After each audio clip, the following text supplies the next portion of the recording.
6 വകുപ്പുകളിൽ ആന്റണി രാജു കുറ്റക്കാരനാണ്. കേസിലെ 2ാം പ്രതിയായ ആന്റണി രാജു കുറ്റക്കാരനാണ് എന്നതിന്റെ ഒരു രാഷ്ട്രീയ പ്രാധാന്യം തെരഞ്ഞെടുപ്പ് അടുത്തു നിൽക്കുന്ന ഈ മാസങ്ങളിൽ എങ്ങനെയായിരിക്കും? MLA സ്ഥാനം തെരഞ്ഞെടുപ്പിന് മുൻപ് റദ്ദാക്കുന്ന ഒരു സാഹചര്യമായിരിക്കുമോ നമ്മൾ കാണുക? പ്രസാദ്,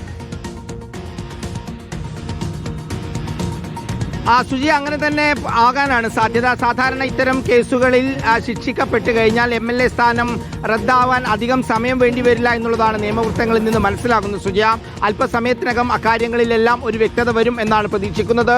എന്തായാലും തദ്ദേശ തെരഞ്ഞെടുപ്പിന് തൊട്ടു മുമ്പ് ആന്റണി രാജുവിനുണ്ടായ തിരിച്ചടി അത് LDF-നുള്ള തിരിച്ചടിയാണ് എന്നുള്ളതാണ്. നിലവിൽ LDF-ന്റെ MLA ആണ് ആന്റണി രാജു. കുറച്ച് നാളുകൾക്ക് മുമ്പ് മാത്രമാണ് മന്ത്രിസ്ഥാനത്ത് നിന്ന്, ഗതാഗത മന്ത്രിസ്ഥാനത്ത് നിന്ന് മാറി അത് KB ഗണേഷ് കുമാറിന് കൊടുക്കുന്ന ഒരു സ്ഥിതി ഉണ്ടായത്. നിലവിൽ ഇപ്പോൾ MLA ആണ് ആന്റണി രാജു. അത് ഈ ഒരു കോടതിയുടെ ഉത്തരവ്, കോടതിയുടെ വിധി, അത് ആന്റണി രാജുവിനെന്ന് മാത്രമല്ല LDF-നും കനത്ത തിരിച്ചടിയാണ്. പ്രത്യേകിച്ച് തദ്ദേശ തെരഞ്ഞെടുപ്പ് തൊട്ടടുത്ത് നിൽക്കുന്ന ഘട്ടത്തിൽ ഇങ്ങനെ ഒരാളായിരുന്നോ നിങ്ങളുടെ MLA എന്ന ചോദ്യം സ്വാഭാവികമായും UDF-ഉം BJP-യും ചോദിക്കും.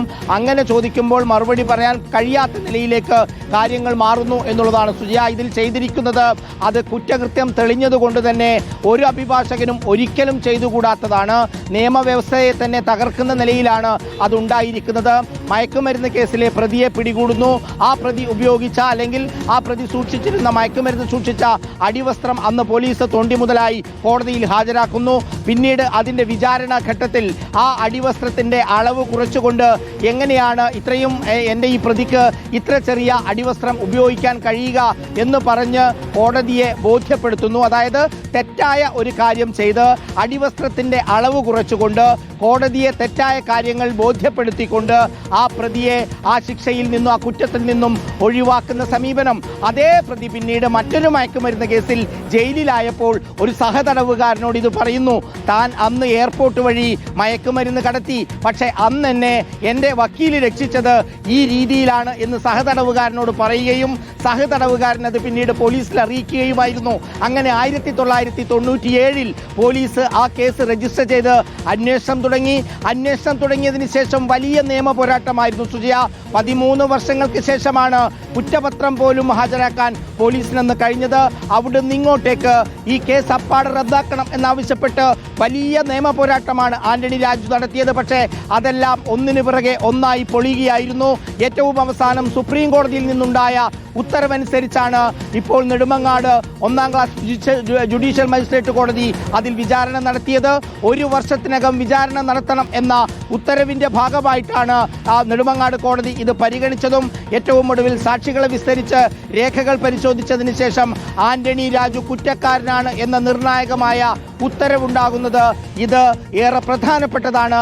ആന്റണി രാജുവിൻ്റെ MLA സ്ഥാനം നഷ്ടപ്പെടും എന്നുള്ളത് മാത്രമല്ല സുജിയ, ഇതിലെ രാഷ്ട്രീയ പ്രാധാന്യം നിയമസഭാ തെരഞ്ഞെടുപ്പിൻ്റെ തൊട്ടു മുമ്പുണ്ടായ ഈ കോടതി ഉത്തരവ് എന്നുള്ളത് അത് LDF-നും കനത്ത തിരിച്ചടി തന്നെയാണ്.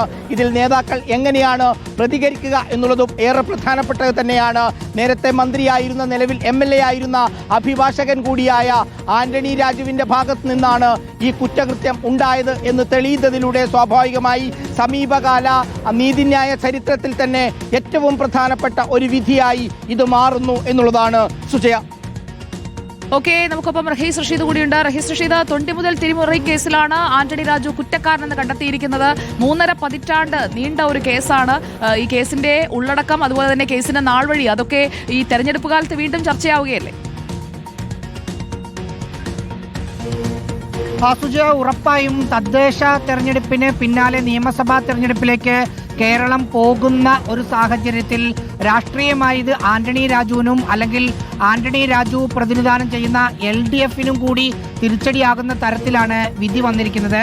കഴിഞ്ഞ ദിവസവും ആന്റണി രാജുവുമായി നമ്മൾ സംസാരിച്ചിരുന്നു. പക്ഷേ ഒരിക്കലും വിധി എതിരാകില്ല എന്നായിരുന്നു അദ്ദേഹത്തിന്റെ എല്ലാ പ്രതീക്ഷയും. അതുകൊണ്ട് തന്നെ തിരുവനന്തപുരം സെൻട്രലിൽ വീണ്ടും മത്സരിക്കുന്നതിനുള്ള ആഗ്രഹത്തോടെ അദ്ദേഹത്തിന്റെ പ്രവർത്തനങ്ങൾ തുടങ്ങുകയും ചെയ്തിരുന്നു. നിലവിലെ സാഹചര്യത്തിൽ അവിടെ ആന്റണി രാജുവിന് തന്നെ സീറ്റ് LDF നൽകാൻ തീരുമാനമെടുക്കുകയും ചെയ്തിരുന്നു. പക്ഷേ ഇത് വലിയ തിരിച്ചടിയാണ് ഉണ്ടായിരിക്കുന്നത്. ഈ കേസിനെ സംബന്ധിച്ച് ആന്റണി രാജു തുടക്കം മുതൽ പറഞ്ഞുകൊണ്ടിരുന്നത് ഇത് മാധ്യമങ്ങളിൽ വരുന്ന തരത്തിലുള്ള സീരിയസ് ആയ ഒരു കേസല്ല, അങ്ങനെ ഒരു സംഭവം ഉണ്ടായിട്ടില്ല എന്നതാണ്. പക്ഷേ കോടതിയിൽ കൃത്യമായ തെളിവുകൾ രേഖകൾ ഹാജരാക്കാൻ പ്രോസിക്യൂഷന് കഴിഞ്ഞിട്ടുണ്ട്. 1990 നടന്ന സംഭവം 94 പിന്നീട് ഈ പ്രതി മറ്റൊരു കേസിൽ ജയിലിൽ കിടക്കുന്ന സമയത്ത് സഹതടവുകാരനോട് ഈ ജെട്ട് മോഷണവുമായി ബന്ധപ്പെട്ട കാര്യങ്ങൾ പറയുന്നത്. അങ്ങനെ വീണ്ടും കേസായി. ആ സമയത്തൊക്കെ ഒരു ജൂനിയർ അഭിഭാഷകൻ മാത്രമായിരുന്നു, രാഷ്ട്രീയത്തിലൊന്നും സജീവ രംഗത്തുണ്ടായിരുന്ന ഒരാളായിരുന്നില്ല ആന്റണി രാജു. പിന്നീടാണ് ഇത് ഈ ആന്റണി രാജുവിന്റെ പ്രൊഫൈൽ മന്ത്രിയായി നിയമസഭാ സാമാജികനായൊക്കെ വന്ന സമയത്ത് വീണ്ടും ഈ കേസ് സജീവമായി വരികയും ഒരു മുൻ മാധ്യമ പ്രവർത്തകൻ ഇത് വിഷയമായി കൊണ്ടുവരികയും ഒക്കെ ചെയ്തതിന്റെ അടിസ്ഥാനത്തിലാണ് ഇപ്പോൾ ഇങ്ങനെ ഒരു കോടതിയുടെ നടപടി ഉണ്ടായിരിക്കുന്നത്. സ്വാഭാവികമായും കീഴ്ക്കോടതി വിധിക്കെതിരെ ആന്റണി രാജു അപ്പീൽ സമർപ്പിക്കും എന്ന കാര്യം ഉറപ്പാണ്. അതിന് മേൽക്കോടതിയുടെ സ്റ്റേ ഓർഡർ എപ്പോഴത്തേക്ക് കിട്ടും, അത് നീണ്ടുപോകുമോ? അങ്ങനെയാണെങ്കിൽ നിയമസഭാ തെരഞ്ഞെടുപ്പിൽ ഇപ്പോൾ നിയമസഭാ അംഗത്വം റദ്ദാക്കുന്നത് സ്റ്റേ വന്നു കഴിഞ്ഞാൽ ആ പ്രശ്നം അദ്ദേഹത്തിന് ഉണ്ടാകില്ല എന്നാണ് മനസ്സിലാക്കുന്നത്. അങ്ങനെയാണെങ്കിൽ സ്റ്റേ അടക്കമുള്ള ഇപ്പോൾ അടുത്ത ദിവസം കോടതി വിധി പറയണം. വിധി പറഞ്ഞതിന് ശേഷം സ്റ്റേ മേൽക്കോടതിയിൽ നൽകാനായിരിക്കും അദ്ദേഹം ശ്രമിക്കുക. അതിനുശേഷം നിയമനൂലാമാലകൾ നീണ്ടുപോയാൽ നിയമസഭാ തെരഞ്ഞെടുപ്പിൽ അദ്ദേഹത്തിന് മത്സരിക്കാൻ കഴിയുമോ ഇല്ലയോ എന്നതാണ് വ്യക്തിപരമായും അദ്ദേഹത്തിനും രാഷ്ട്രീയമായി LDF-നും ഇവിടെ ഉണ്ടാകാൻ പോകുന്ന ഒരു പ്രശ്നം. സ്വാഭാവികമായും പ്രതിപക്ഷമായ UDF ഇത് രാഷ്ട്രീയ പ്രചരണത്തിന് ആയുധമാക്കുകയും ചെയ്യും. തുടരുക TV Prasad. Shyam Devaraj legal correspondent കൂടി നമുക്കൊപ്പമുണ്ട്. ശ്യാം ദേവരാജ്, ഈ കേസിന്റെ ഒരു നാൾ വഴി നമ്മൾ പരിശോധിക്കുമ്പോൾ കുറ്റപത്രം സമർപ്പിച്ച് 19 വർഷത്തിന് ശേഷം വരുന്ന ഒരു വിധി, അങ്ങനെ കൂടി നമ്മൾ ഈ കേസിനെ കാണേണ്ടതല്ലേ? 6 വകുപ്പുകളിൽ കുറ്റക്കാരനെന്ന് ആന്റണി രാജുവിനെ ഇപ്പോൾ കണ്ടെത്തിയിരിക്കുകയാണ്. നിയമസഭാ അംഗത്വം റദ്ദാകുന്ന സാഹചര്യമുണ്ട് എന്ന നിയമവിദഗ്ധർ ചൂണ്ടിക്കാട്ടുന്നു. ഇതിന്റെ ഒരു നിയമവശങ്ങൾ എങ്ങനെയാണ് ഈ കേസിൽ? 1990 ഏപ്രിൽ 4 അടിവസ്ത്രത്തിൽ ഒളിപ്പിച്ച 61.5 ഗ്രാം ഹാഷിഷുമായി ഓസ്ട്രേലിയൻ പൗരൻ ആൻഡ്രൂ സാൽവദോർ തിരുവനന്തപുരം വിമാനത്താവളത്തിൽ അറസ്റ്റിലാകുന്നത്. ഈ കേസിൽ അന്വേഷണത്തിന് ശേഷം പോലീസ് കുറ്റപത്രം നൽകുകയും ചെയ്തിരുന്നു. അതേ വർഷം തന്നെ ഇതിന്റെ വിചാരണ ആരംഭിക്കുകയും ചെയ്തു.